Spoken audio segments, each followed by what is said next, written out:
They're at the top, and they're through the start channel and through the start gate number 1. Mateusz Koleczyk just leading the team down there. Darius Popiela at the back, really looking to put some speed down at the top as they chase that time of the Slovak team. Takže už namoštartovala aj posádka v číslom 34, to sú Poliaci pomerne nebezpečná zloženie, pretože Darius Popiela je majster Európy do 23 rokov v roku 2007, Mateusz Koleczyk bol 9. na majstrovstvách Európy v Litovskom Mikuláši v 2007 roku a Grzegorz Poláčik na majstrovstvách Európy v roku 2008 druhý. Takže od Poliakov sa dá očakávať, čo oni zajazdili v semifinále o 1,5 sekundy rýchlejší čas ako naši chalani, ale samozrejme teraz v finále sa ide odloviť, takže všetko je anulované. Tu máme Poliakov číslom 34, Darius Popiela, Mateusz Koleczyk sa ide odloviť, takže všetko je anulované. Tu máme Poliakov číslom 34, Darius Popiela, Mateusz Koleczyk, Grzegorz Poláčik.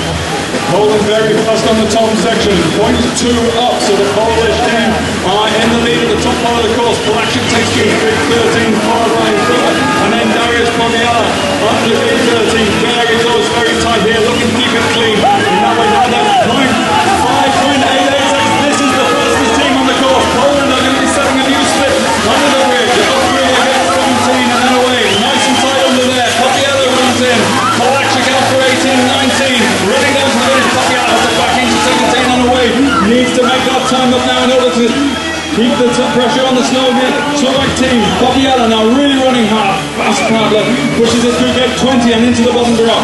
Takže Poliaci vedení Grzegorem Poláčikom na medzičase stiahli z našich chlapcov 5,5 sekundy. Zdá sa, že Poliaci budú rýchlejší.